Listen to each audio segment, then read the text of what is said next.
Welcome, everyone. Thank you for coming to this talk on translation. Today's conversation is the first of a series of talks sponsored by the UCI International Center for Creative Writing and Translation. We'll post the other talks in the chat. My name is Hu Ying. I teach modern Chinese literature in the Department of East Asian Studies at UC Irvine. My guest today is Professor Michael Berry, Professor of Contemporary Chinese Cultural Studies at UCLA. His areas of research include modern and contemporary Chinese literature, Chinese cinema, popular culture in modern China, and translation studies. Professor Berry is the author of many articles and books, several of which have been translated into Chinese, and I'll just mention a few. A History of Pain, Trauma in Modern Chinese Literature and Film, which explores literary and cinematic representations of atrocity in 20th century China. Another book titled Speaking in Images, Interviews with Contemporary Chinese Filmmakers. It is a collection of dialogues with contemporary Chinese filmmakers, including Hou Xiaoxian, Zhang Yimou, Stanley Kwan, and Jia Zhangke. A monograph titled Jia Zhangke's Hometown Trilogy offers extended analysis of 3 of Jia Zhangke's films, Xiaowu, Platform, and Unknown Pleasures. Another book titled Hou Xiaoxian's Memoirs of Shadows and Light gives a career-spanning conversation with Taiwanese filmmaker Hou Xiaoxian. Professor Berry's most recent monograph is titled Translation and the Virus, very timely. It explores the intersection of the COVID-19 outbreak in Wuhan, the disinformation campaign, and Fang Fang's Wuhan Diary. He's currently working on a monograph that explores the United States as it has been imagined through Chinese films, literature, and popular culture. As a translator, Professor Berry is very prolific. 3 novels are coming out right now. I don't really see how you do that, balancing a very productive career as an academic with what appears to be a full-time career in translation. He's well known among Chinese and Taiwanese writers as Bai Rui Wen. His works has been well recognized, including receiving a translation grant from the National Endowment for the Arts and the MLA Lewis Roth Translation Prize. Books he translated include Zhang Dachun's Wild Kids, Ye Zhaoyan's Nanjing 1937, Yu Hua's To Live, Fang Fang's Wuhan Diary, Wang Anyi's The Song of Everlasting Sorrow, and Han Song's Hospital Trilogy. One has come out, right? One is about to come out as we speak. So we are very fortunate to have Professor Berry today with us. I will start with from the very beginning. So how did you begin this career of literary translation? First of all, thank you, Professor Hu Ying, for the invitation. It's a pleasure to be here with you and your students and everyone from the UC Irvine community. How did I get started? How did it all begin?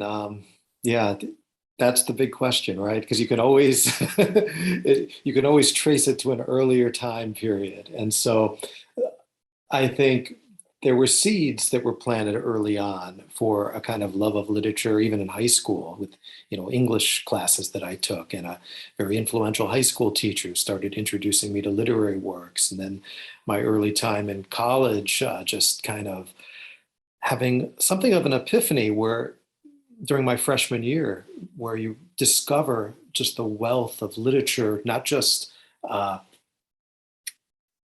in the genre of literature, but just printed works in psychology and philosophy and psychoanalysis, all these different areas that as a child you're not exposed to. And all of a sudden it's, like this discovery of a new world and the beginning of this journey of voraciously reading and feeling like I need to catch up because there was just so much that I felt like I didn't know. And I think it was that kind of momentum that began at that point. And then that was also what drove me to study in China. And my sophomore year, I spent in China, and then I spent a second year studying in Taiwan.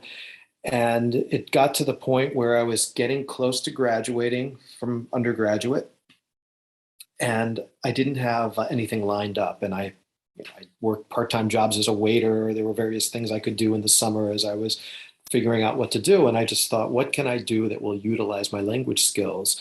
And it was actually during my senior year in college that one of my professors had commissioned me to translate an academic article in a standard, maybe 20-page article that was later published in the journal Boundary 2. And that was the first attempt at translation that I ever had. And I really just got a certain satisfaction from the process. It was kind of addictive in a way.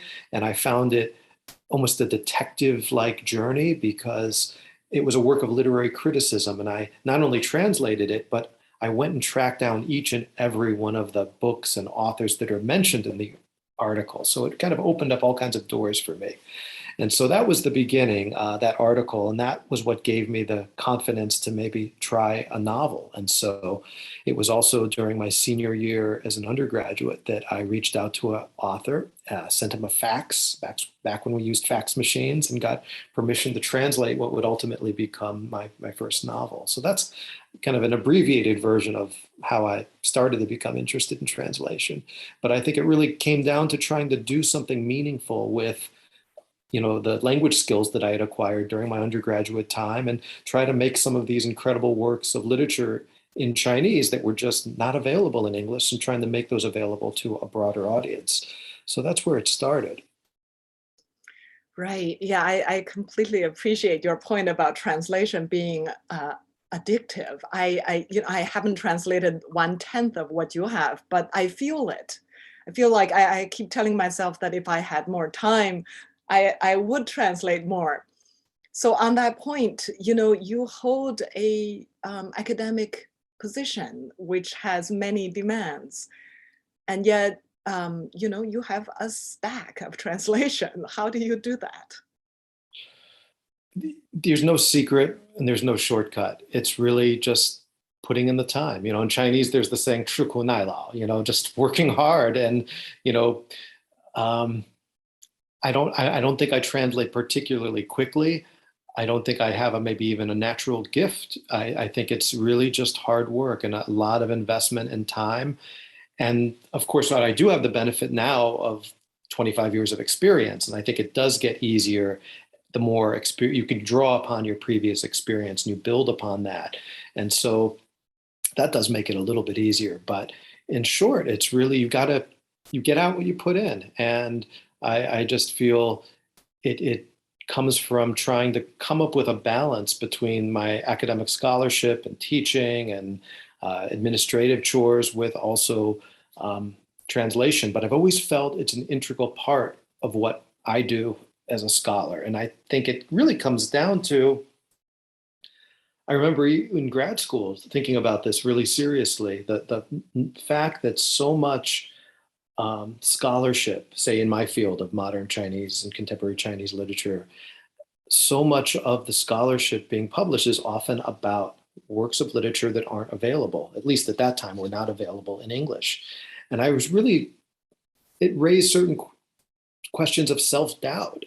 What's the point of spending all this time writing a book or writing an article, analyzing a novel that no one can even read, at least in English?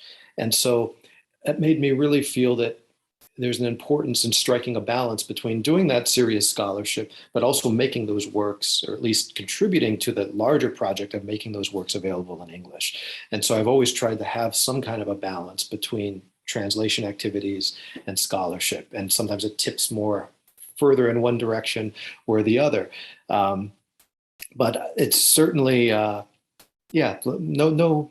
shortcuts. It's just hard work and investment and time. And I think it's an acknowledgement that our lives are like candles that are burning every second. And with our limited time, what are we going to do with that time? And I think we all have to make that decision based on our value system and what's important. And at least for me, somehow this became something that became a central part of my professional activities.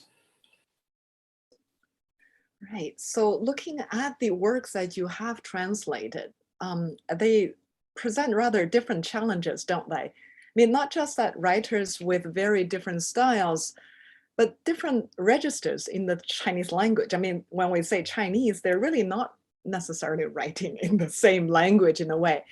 You know, like Wu He's Chinese is very different from Fang Fang's Chinese. Let's say the first major work you translated, Zhang Dachun's Wild Kids. How do you deal with all those different language registers? How do you register it in English? I mean, with Zhang Dachun, there's the added challenge of humor. So reflections on?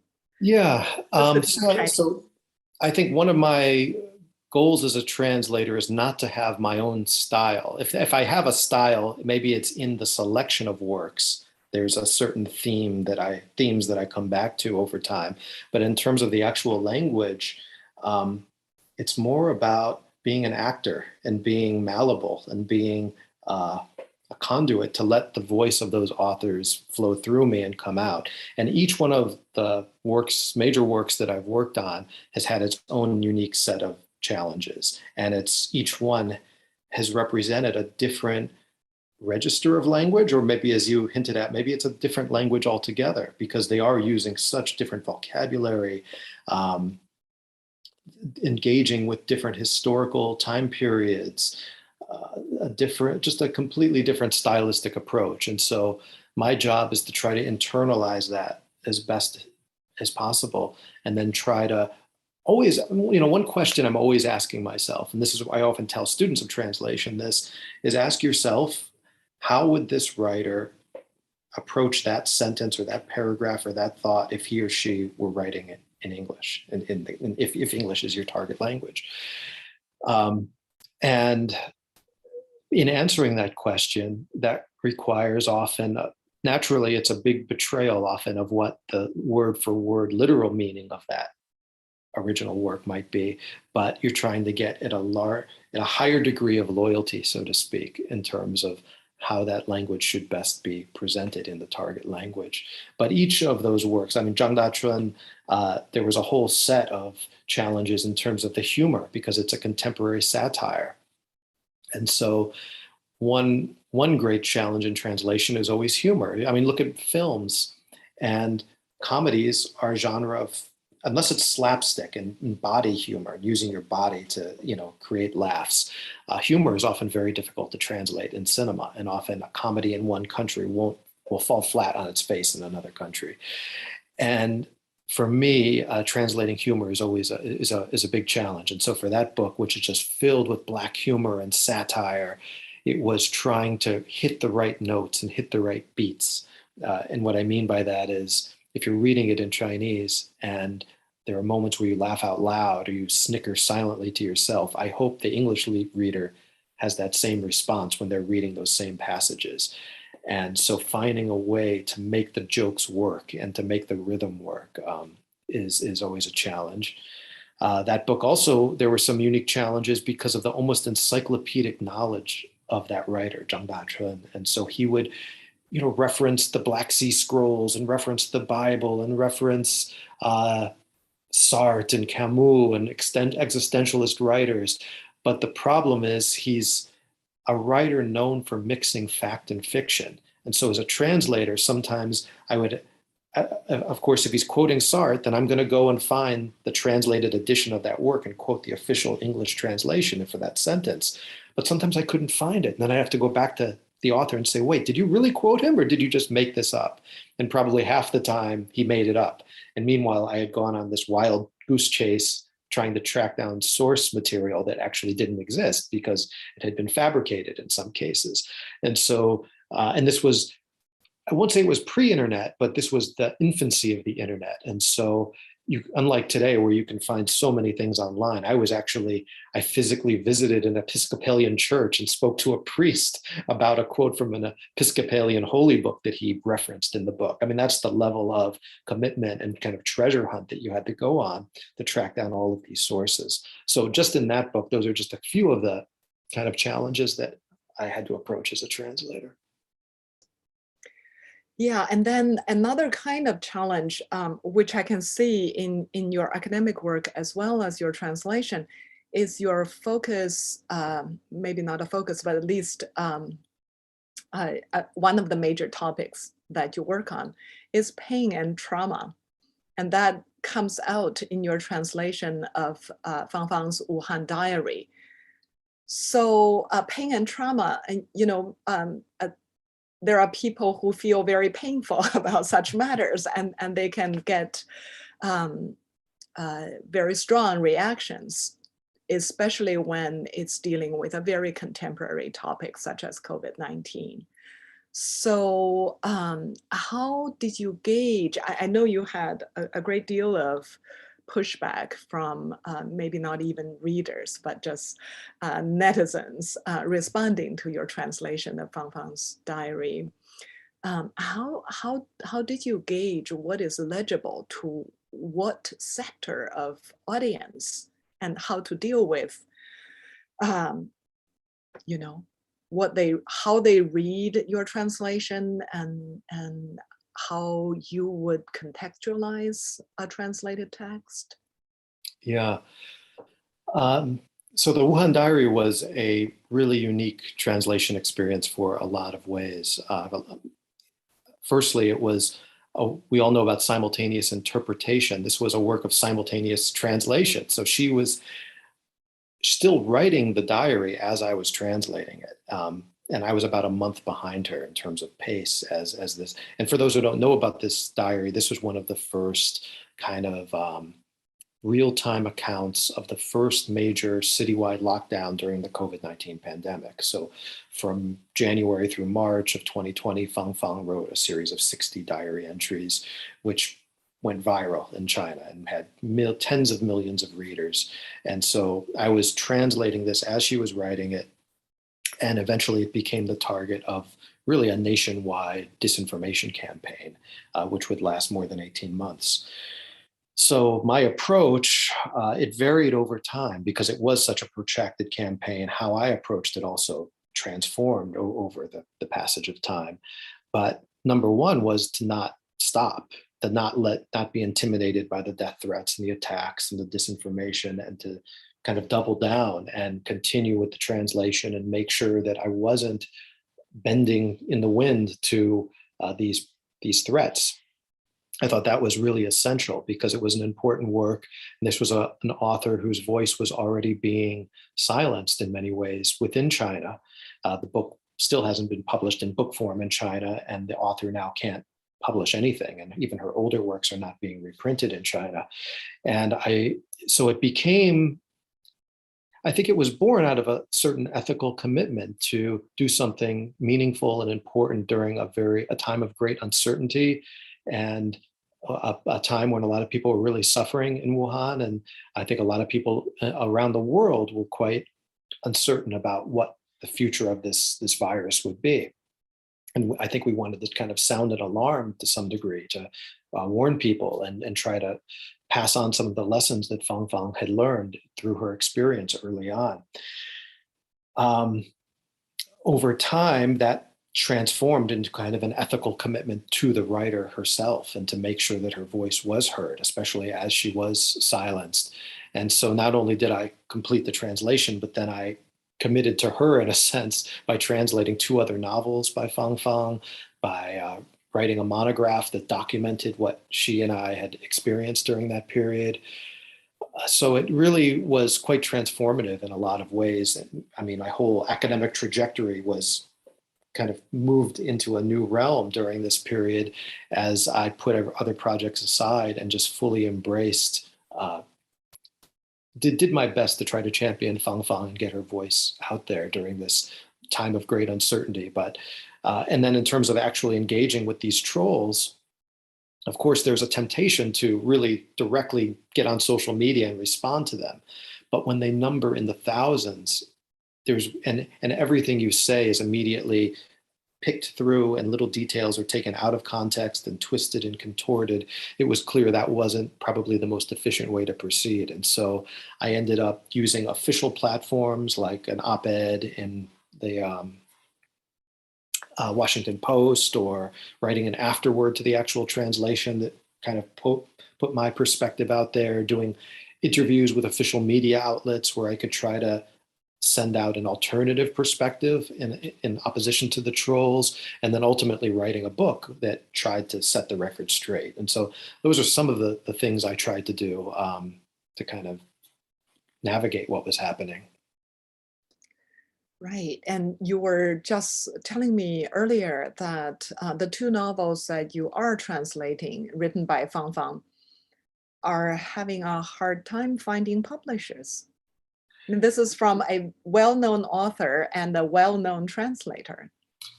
Yeah, so there are two novels that are complete. One of them, Soft Burial, is an award-winning novel. It won a major award in China just before it was banned. It won a major award in France. I was actually awarded a National Endowment for the Arts Fellowship or prize for this translation. So it's kind of been acknowledged in certain ways. And yet it's a book that's been very difficult to place. And it's hard to know how much of that is a result of the genre and the style, or maybe the translation, who knows? Or it also has to do with the fact that Fang Fang's previous book, Wuhan Diary, was the target of such a vicious and venomous attack that, you know, maybe some publishers might be hesitant to get involved. It's just hard to know.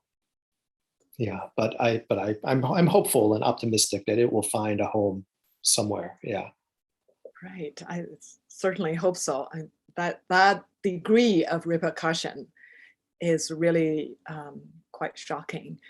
And considering that your other newly translated work is by Han Song, the Hospital Trilogy.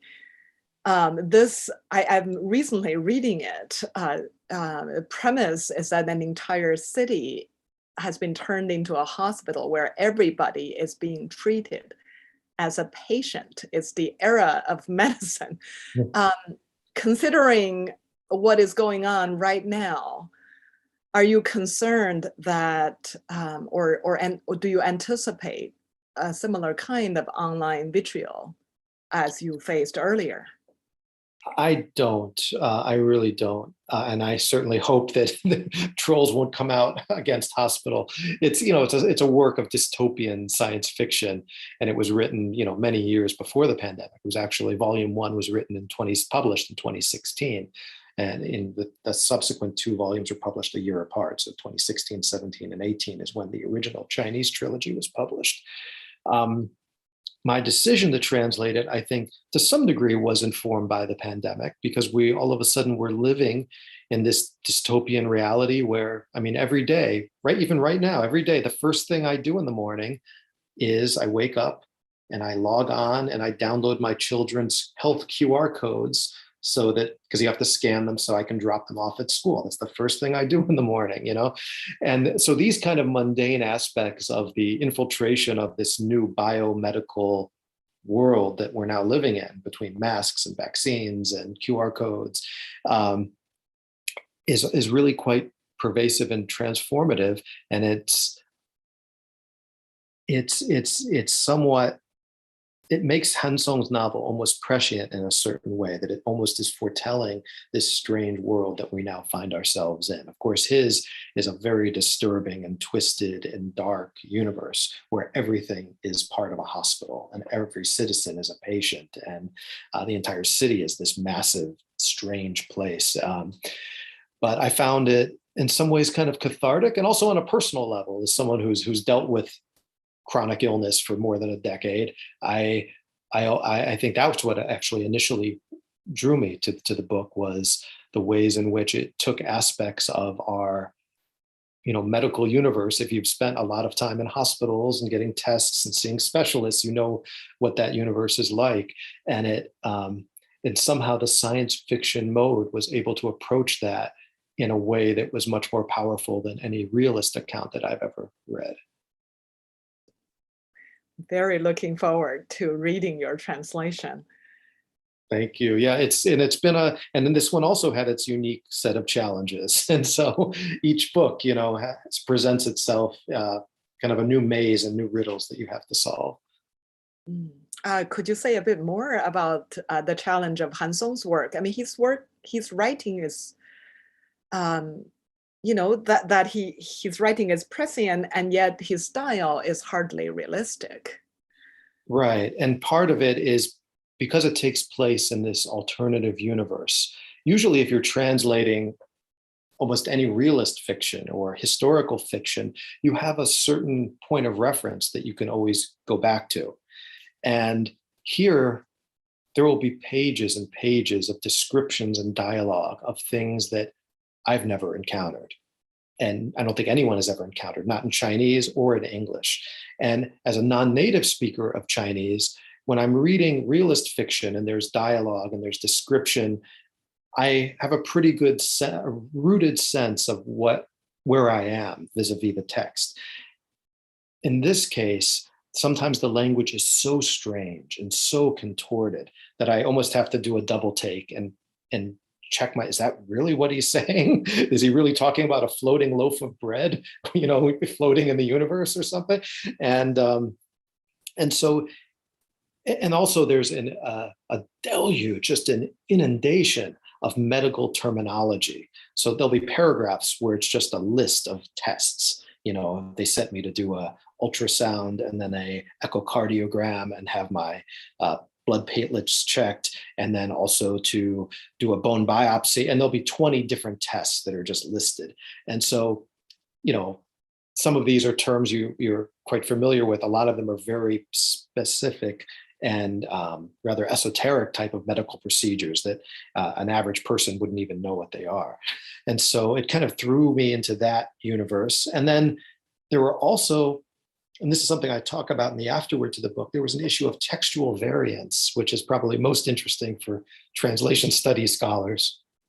And that is, when I began the work, I asked the author for an e-version that I would work off of.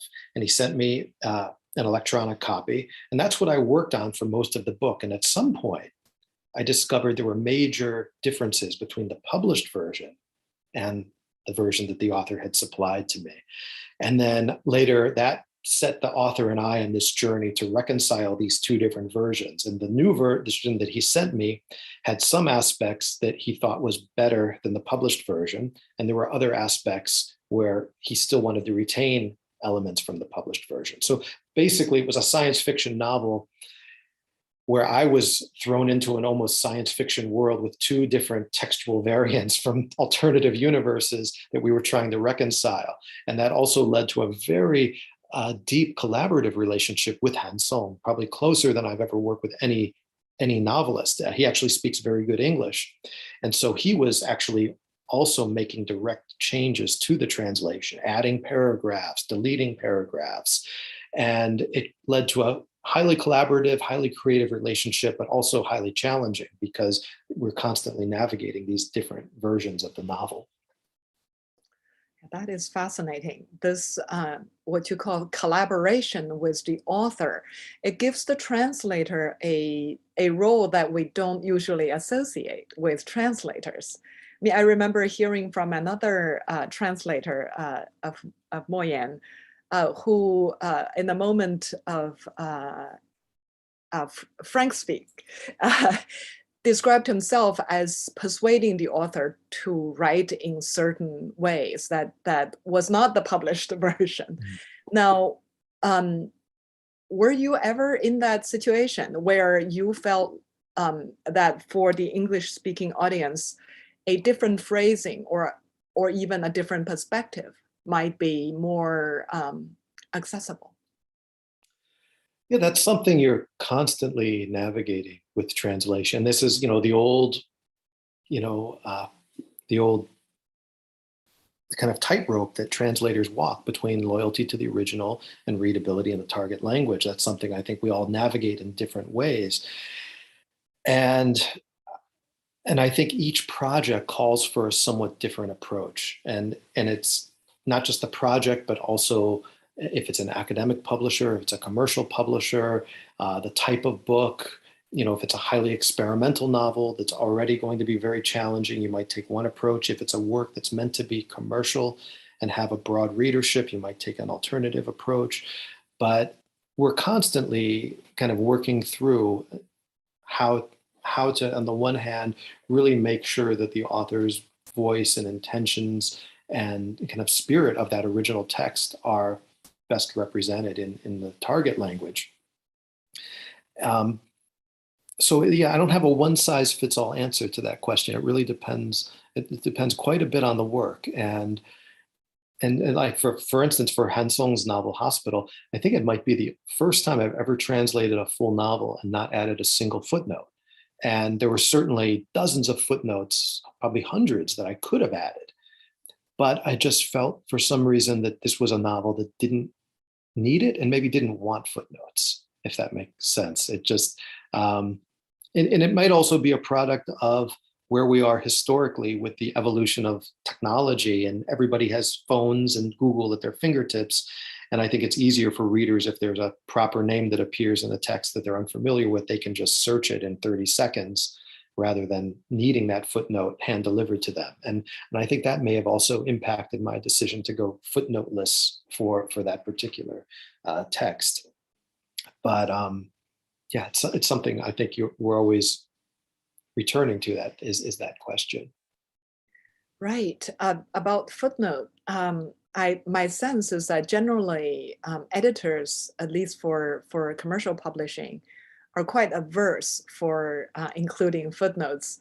I've certainly been admonished as to not including, not to mention lengthy footnotes, just any footnotes at all. So do you include, let's say, introductions, framing devices, if not footnotes, the missing elements, the stuff that the author would assume the readers would know? Do you try to supply some of that? I do, and every translation I've published up to this point has included either a translator's afterword or a translator's forward, where I've tried to give biographical background on the writer, a little bit of historical context on the novel itself and the setting of the novel, sometimes breaking down issues that I couldn't address in the translation proper. And Hospital is actually a really good example of that, because the character names all have meaning. And in some cases, you can translate that out, but in other cases, you just revert to pinyin, the romanization system, and then you're missing that meaning. And so, and this Hospital was a great example of where I was really having a psychological tug of war of which direction to go. So, for instance, the main protagonist's name, his name is Yang Wei, which fairly typical sounding Chinese name. There's a lot of people with that name, almost kind of an everyman type, like a John Smith type name. It's very common, but it's also a homonym for impotence. And how do I make that legible to English readers? And at one point, I even played with doing something very radical, which was giving him an English name like Dick Little, and which are kind of a common sounding name. But of course, as soon as you hear that, you also know there's this alternate kind of sexual connotation that's attached to it. Ultimately, I stuck with Yang Wei, but then I talked about the meaning, because it's not just this one character. It's almost every major character. There's a female protagonist named Bai Dai, which means vaginal discharge, another homophone that's played with. And so I decided to put all of that in my afterword and kind of tease it out there rather than clutter the text with it, which would almost be too distracting in English, I felt, if I were to rename them in that manner. That is a real challenge. So I'm going to ask one last question, and then I'll open it up to the floor. So people in the audience, please feel free to put your question in the Q&A. So my last question is, over the 25 years that you have translated literary works, do you see the market for Chinese works change? And related or maybe unrelated to that, have you found your own approach to translation change over the last 2 decades and some? Yes to both, very strongly. When I translated my very first novel, which was actually To Live by Yu Hua, it was published much later, but that was the first thing I translated. That's the book that I began as a senior in college. And if you take that as an example, that's a book that I translated in 1997. So I think that's exactly 25 years ago. It's crazy to think that a quarter of a century has gone by. But at that time, I wrote a query letter and I approached probably 24 publishers in 1997 and 1998, and no one was interested. And nobody was willing to touch this book. And it wasn't until many years later, I think it was finally published, I believe, in 2003 or 2004. So, it was quite a few years later that Anchor Books finally published Yu Hua. But at the time, there was just very little interest in Chinese fiction and translation in the United States. There were very few translators that were actively working in this area. And the few that were almost exclusively academics. Today, there's a very robust group of non-academic literary translators translating Chinese into English. There is a much broader subsection of genres and styles and literary forms of writers that are now available and represented in English. At that time, there was no real subsidies or government support or grants that were available from the Chinese government. And sometime over the last decade, there was just this huge influx of funding to support translations of Chinese literature as that was part of a political policy to send Chinese culture out to the world. But that did result in a lot more funding coming to the field of translation. And so things have changed a lot, and my approach has also changed a lot. I think I've always tried to not take works on commission, that is, works for hire. I've always tried to kind of find something that speaks to me, that I fall in love with, and go with that. And so all of the books that I've chosen and selected up until this time have been works that resonated with me in a deep way, and that I thought, are basically kind of contemporary classics is what I was going for, is trying to find those works that are going to stand the test of time and not be forgotten in a year or a month or, or whatever time span. And that's, I think, been pretty consistent, is trying to find works that will stand the test of time. But I have, for instance, the last couple of years, we saw, Black Lives Matter become an important theme. We saw the Me Too movement, and some of that, did make me self-reflect on the writers that I've been working with, and most of them have been male writers. Wang Diary was the major exception. And it was actually a reflection on that turned me to work with Fang Fang first, because I did feel that I had, without really consciously thinking about it, I had been perpetuating the kind of gendered misalignment in terms of representation of primarily male writers over these 2+ decades. And so that pushed me to work with Fang Fang and to just think more carefully about issues like that I think I had just weren't in my field of vision early on when I was just starting out. And of course, your literary taste and sensibility of what a good work of literature is changes over time. And that's also impacted how I view the works that I approach and select. So yeah, there's been a lot of transformations that have taken place over this 25 years. Thank you. I've learned a great deal from your thoughts and comments. We have a bunch of questions coming from Q&A and also a couple of panelists. One from Carrie Noland, who's the director of ICWT. So I will give Carrie the ground. Thank you. Yeah, first of all, this is absolutely terrific. And especially useful to me because I'm in the throes of translating a book by Patrick Chamoiseau. I don't know if you know him, the Martinican writer, from French into English. And I was particularly struck by something you said at the beginning about seeking a higher order of fidelity. This is, this is not the first time I've translated something, but I find myself really, really struggling over the transformations of the syntax that I have to affect in order to make the French sound like in English, and how much that changes the way that I express the author's thoughts and the distance I have to take from the words on the page in order to translate that thought. So I really appreciated what you said about that.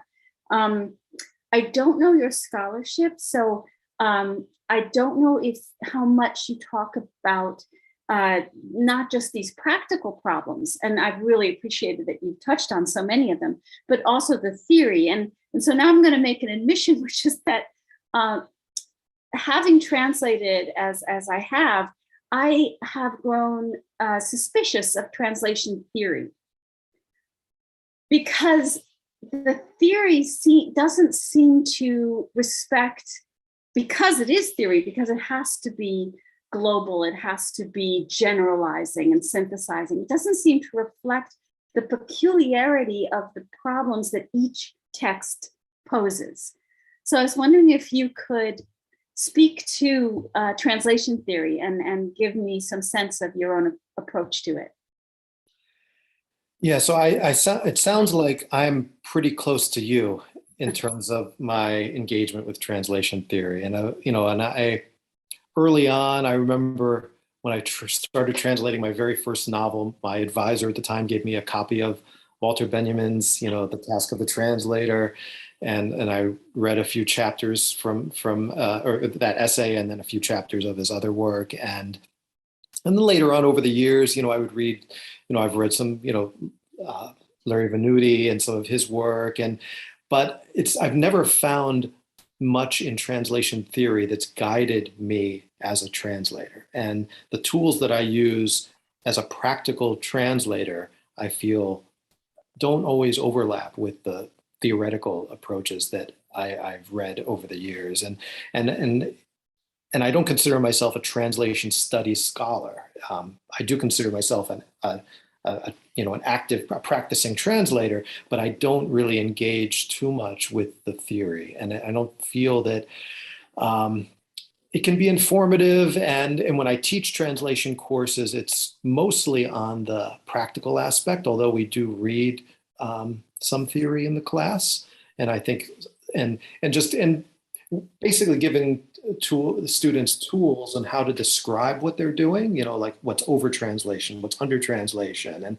And there's certain vocabulary that we kind of arm ourselves with so we can talk about the issues in a real concrete way. But I find a lot of it comes down to kind of almost an instinct about language. And actually one of the most important experiences I think I've had as a translator over the years that help free myself to access that, the higher level of loyalty to the text, is the act of self-translation. And that's something that for those translators, if there's students here that are translators, that's probably one of my strongest recommendations, is that if you haven't done that, take something you've written in, if whatever languages you work with, take something you've written in one language and translate it into the other, or vice versa. And what I found is over the years, there's been many times where I wrote something in Chinese and someone asked for an English version, or I wrote something in English, someone asked for a Chinese version. And in every case, I didn't translate it, I rewrote it. Because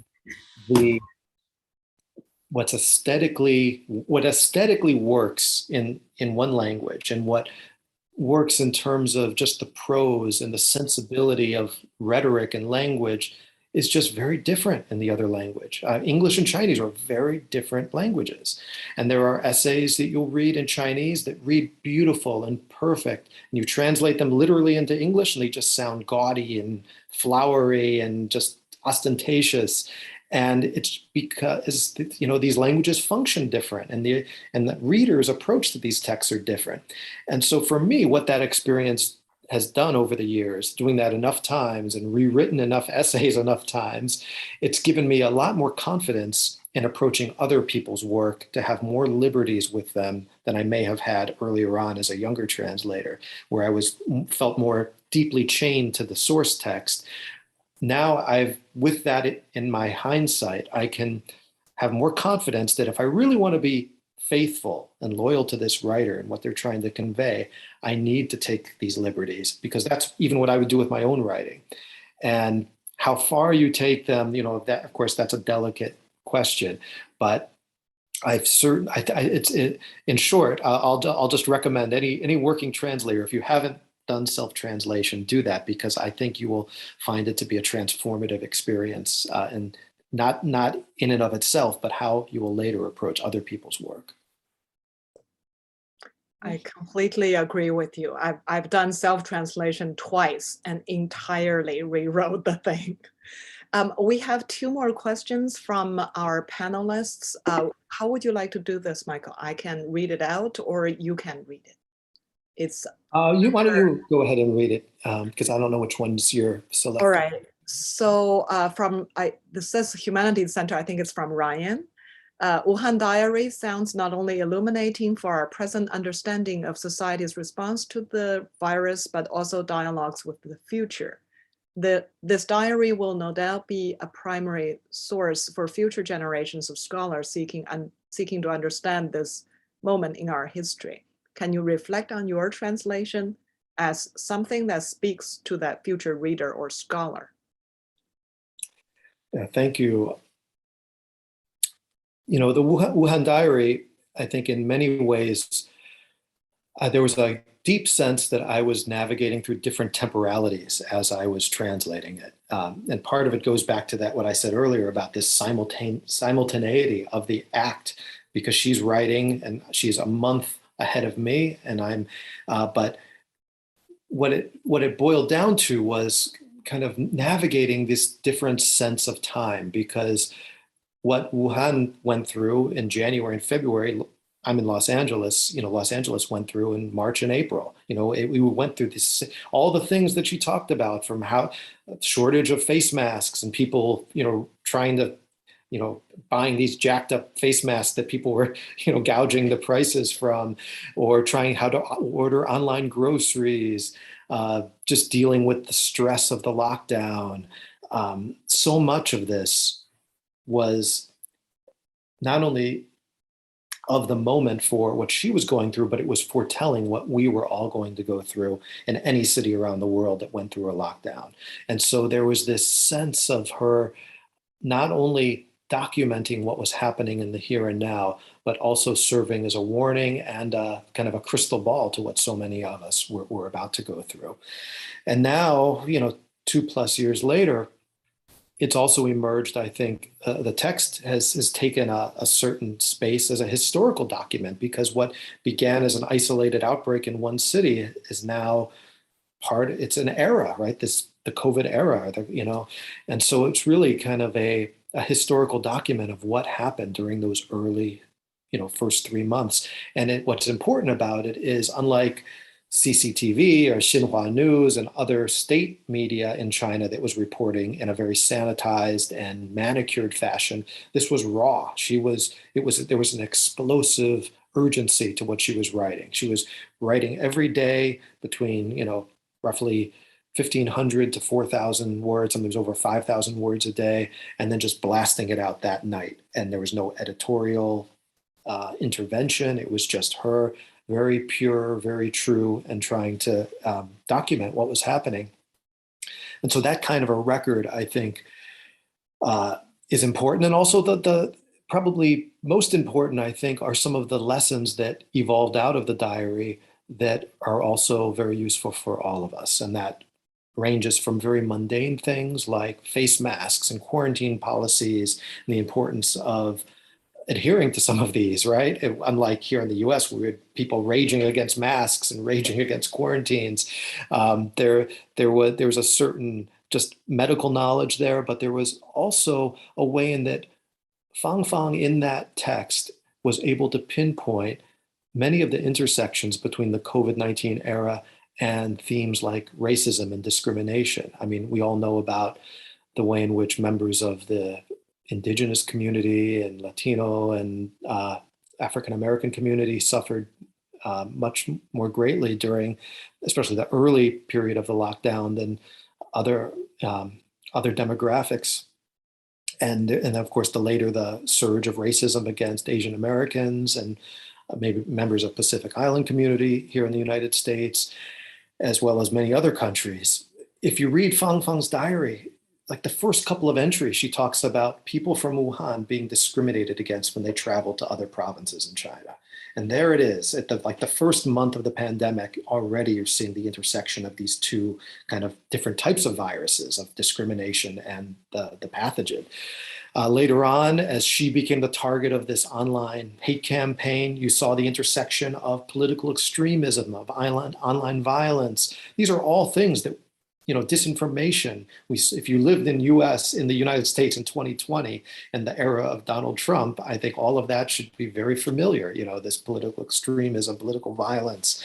And so there's a certain kind of prescient nature in which so many aspects of the diary during those first 2 months are already foretelling what the whole world is going to be navigating, not only the next 2 years, but even up until the present. And so I think even though some people might feel lockdown, I've been there, done that, I think there's still a lot of really important lessons we can get from Fang Fang. And probably most importantly is her bravery in speaking truth to power and not wavering against all of these threats and attacks and standing her ground. And she became really kind of an inspirational figure to me, that she was able to withstand what she did and just never falter, never waver, and just handle it with such grace and dignity and courage, which in China, it takes something to, under the incredible amount of political pressure she was under, she just kept forging forward. And so anyway, I'll stop there. Great. There is a question from Q&A that is directly related to what you're just talking about. So I'm going to jump into Q&A now. A question from Shiqi. I'm wondering to what extent your translations have been constrained by the publisher and/or the reader in both Chinese and English contexts. Also, are there any translators, or this is separate? Second question, any translators or translations that have influenced your style of translation? So I'll start with the second part. So when I started out, 25 years ago, doing literary translation, the single most prolific translator, and probably still is the single most prolific translator going from Chinese into English, is Howard Goldblatt. And so when I was just getting ready to translate Yuhua's novel To Live, one of the things that I did was I already had them, but I took Howard's translations off the bookshelf and I read them side by side, line by line, against the original Chinese works. And that was a kind of masterclass in, literary translation for me. And I think especially during the early period, his works were quite inspirational for me as a young translator. And also just how prolific he was. And he, there was nobody coming even close, in terms of just how incredible the output was and the quality of the writers, from Mo Yan to Li Ang to, so many great masterworks of contemporary Chinese literature are the work of Howard Goldblatt. So early on, I'll say that he was probably the most influential. And the second part, translations being constrained by the publisher or the reader. Well, the reader usually no, because you work in isolation. It's you and the text. Sometimes like in the case of Hospital, the author was involved a bit, but usually it's really between the text and yourself. And once it's out there, the readers do what they do with it. It's kind of no longer yours, and it takes on a life of its own, as we saw with Wuhan Diary, where it certainly took on a life, very much of its own, and completely antithetical to the intentions of what the book really was supposed to be. It was flipped upside down and politicized in an almost obscene way. So that was the most extreme example of readers taking a text and contorting it and putting it in a context that it was not only not intended, but really goes against the very spirit of the original work.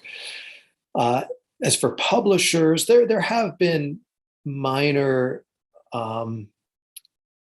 minor examples where a publisher I felt maybe would constrain me in a certain way, or there were cases where I would, during the copy editing process, I would change something that a copy editor had done and put it back to what I thought was a more accurate and acceptable version. I'd get the next version of the manuscript back, and the publisher would have flipped it back to their preferred version, and I flipped it back to mine. And there was this kind of tug of war going on, and often in those cases are really textbook cases of loyalty to the original versus readability for the target language. And the publisher, if it's a commercial publisher, they're often almost always going to be on the side of readability in the target language. And then in some cases, there was certain information there that I felt spoke to something in Chinese culture that was important to leave in. And if you remove it, it's kind of castrating that part of the work. And so there have been a few cases like that, but I've been fortunate that most editors I've worked with have been very respectful and ultimately defer to what the writer or I, want for the final version of the book. Right, thank you.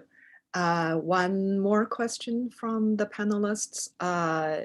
Adriana, would you like to ask your own question, or I can read it?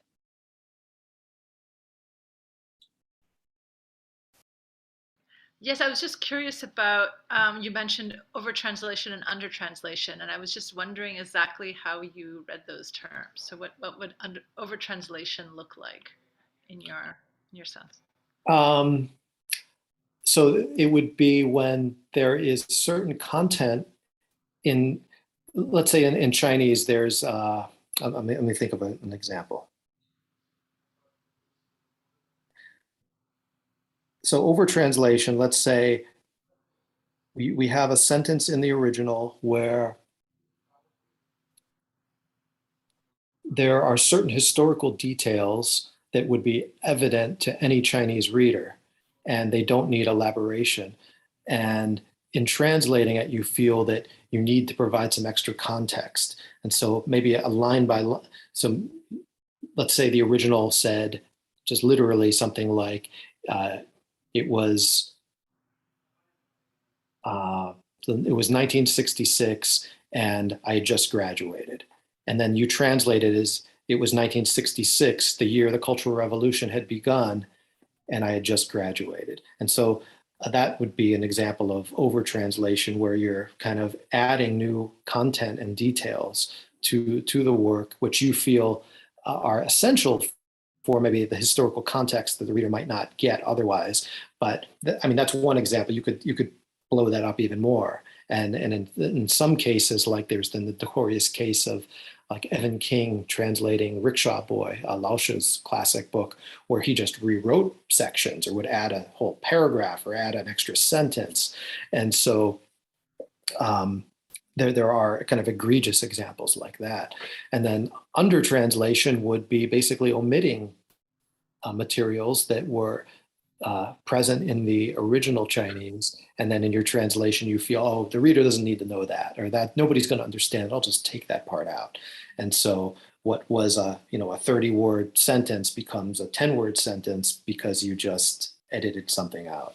And I'm not advocating for either one, that these are kind of tools that we all use as translators, and sometimes a specific text will call for us to use one of those tools, sometimes more, sometimes less, but I think those are kind of just part of our toolbox that and often if you don't study translation or take a course in translation, you might not be conscious that you're doing these things as a translator, but often we are. Probably every sentence we're doing some amount of under translation or over translation, but if you work like I work, which is more instinctual, you're not kind of intellectualizing it. You're just doing it based on what works best and sounds best. And there is, I keep saying the word aesthetically, using the word aesthetics. I think a big part is if there's a sentence, a paragraph that you read in the original and that has a beauty to it, I want my translation to have that, capture a similar beauty. If it reads very awkward and clunky, I want my translation to read awkward and clunky. And, you know, kind of embracing the original work and all of its beauty and its warts and its deformities, you know, and not trying to beautify the ugly parts in the book. Yeah. You know, it comes down to, I guess, kind of an equivalency effect where you want to create an equivalent response in readers that those who approach the work in the original language would have had. Right, thank you. Two brief questions from Q&A and then we will end. So one question refers to your comment about not using footnotes in Han Song's novel. Do you think it is also related to the genre of sci-fi? Like it is a popular genre and then it may influence the smoothness of reading. If one were not to follow the binary of high and popular literature, what would you say about this question? I imagine the question meaning footnotes. Another question has to do with how fast you translate. How much time does it take you to translate a 100-page novel? Mm. So the question about genre and footnotes, not consciously at least, just because it's a science fiction novel. I didn't really even approach it so much as science fiction as more experimental fiction. It's actually, although most people label Han Song as a science fiction writer, if you actually read it, I feel it's more experimental than sci-fi in a way. And so, but somehow there was so much of the weirdness in this book, and it just felt like it needed to be free. It needed to be liberated and not bound by these footnotes, and let readers, you know, Google and search whatever terms they want to search, and often it will lead to all kinds of discoveries because there are references to all kinds of historical figures and references to Buddhism that play into the book, and names that have certain connotations, and so.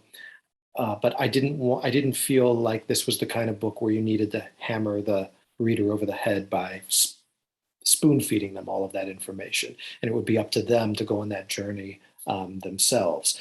And so, but it's interesting why I didn't do it here, but did it for other novels. So there was a historical book I translated, a historical fiction called Nanjing 1937, A Love Story. I added dozens and dozens of footnotes, and I did that because that was a work of historical fiction that was inundated with historical figures, and I knew that a pedestrian reader might not necessarily be able to differentiate the fictional characters from the historical figures, and they needed to know that this was an important literary technique the author was using, that is inundating the text and his main characters, the plot line, with this rich historical pastiche that everybody was living within. But Hospital didn't feel like it needed that. And in fact, it felt like it just needed to be free from all of that because it is, again, not historical fiction. It's this fantasy world. So, you know, let the reader explore what they want. And how long does it take me to translate it? That is a question that varies greatly project to project. So like Fang Fang's Wuhan Diary is a work that's 400 pages that I translated in 6 weeks, working around the clock, more than 10 hours a day, 7 days a week, 5,000 words a day, just like a machine. I was kind of driven, possessed to do this. Just before that, I had translated a work of experimental fiction called Remains of Life, which is about 350 pages, stream of consciousness, no paragraph breaks, highly experimental, and I worked on that on and off over 15 years. And so that gives you a sense of the span. Sometimes if I'm really inspired, I'll just work constantly on something. And Remains of Life, for whatever strange reasons, it was a work that I had to step away from and then come back to, and step away from and come back to. And I did that repeatedly there were periods for years I didn't even look at it. And then I would pick it up again, translate a little bit, and then put it aside. And it was a monstrous book that just haunted me, and in some ways continues to haunt me. But that's somehow what the approach called for. I don't know. So yeah, there's no clear-cut answer, but if I'm focused, I can, work pretty quickly, but it really depends on the genre and the type of text that you're working on. Thank you so much. This is a most inspiring conversation. I feel like I should get right back to my translation and putting the hard work in, having said that I really enjoy translation, I haven't put in nearly the kind of work that you have. Thank you so much. Thank you everybody for coming to this talk. Yeah, it was a pleasure to talk with you and all of your students and colleagues. So thanks everybody for being here, and I appreciate it.